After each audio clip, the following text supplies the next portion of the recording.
All right, on a somewhat nightly basis, you know this about me, I have conversations on Twitter with people who are coming after me, and I think to myself sometimes, wait, is this person even real? I bet some of you have this one too. So there's a chance that the answer is no, and you are actually being trolled by a computer program. We call them bots, you call them bots, but what exactly is a bot, and how do you detect them? As I open my Twitter this morning, I see Kaepernick, Nike, the ad campaign that has people either on their toes or their heels. I scroll down to the comments, one saying, be careful with the word sacrifice. The next, a counter saying some kids have no choice in it. Deep stuff. The next comment comes from Just Cool 1718, with fourth grade grammar at best, slandering Trayvon Martin.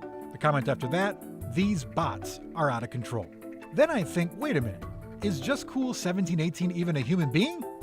And if not, then all the people liking and commenting on this post are being duped by artificial intelligence. Is that not a bot? I would, just from looking at that, most likely. I took my questions to Brad Nye, Director of Consulting for FR Secure, a data security company. What is a bot?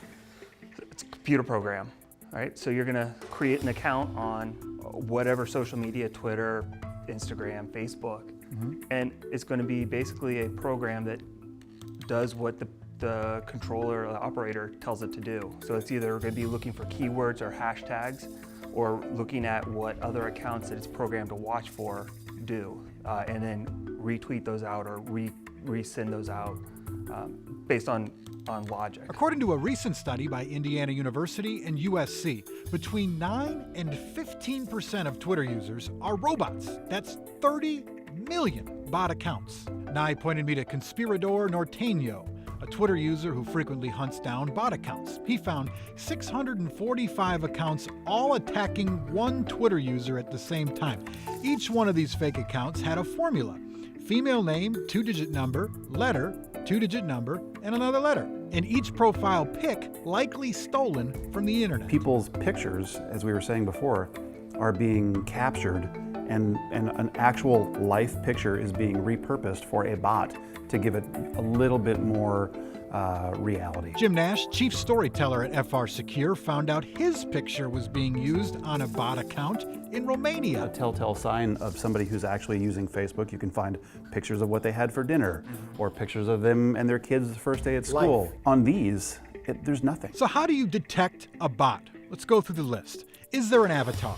Does the account have followers, or is it following anybody? Is the account brand new? Does it tweet 24 hours a day, aka never sleeps? Does it only retweet? Is it clearly pushing a message? Another way to tell, you could plug in the username into this Botometer. It's a website run by Indiana University. As I go back to Just Cool 1718, the Botometer says 2.3 out of 5. Those are the chances that it's a bot. So maybe. Nye says this could also be a burner account, where real-life people, not robots, hide behind views they would never put their real names on. It's like unwinnable. It is unwinnable, and it's even hard to tell if exactly they're bots or not. But experts tell me that bots are typically designed by nation states, right? So you're literally arguing with or being commented on by, say, Russia or China or organized crime, things like that. I also asked, is there some person always typing the message behind a bot? And they said, no, there is artificial intelligence out there that will converse with you. Yeah. That will actually engage and write their own messages to spread whatever message they want to spread. And like I said, it doesn't surprise me, or probably any of you. Sometimes when we respond to something that just seems outlandish, and then the response back is 2 or 3 words, grammar's not usually all that great, just be done. Because it's either a troll or a bot at that point. It's not really a healthy conversation. Are they anything different? Yeah, not really. And some of the best conversations I've ever gotten to have with all of you have happened on Twitter and Facebook, and I can tell right away because it's a human response.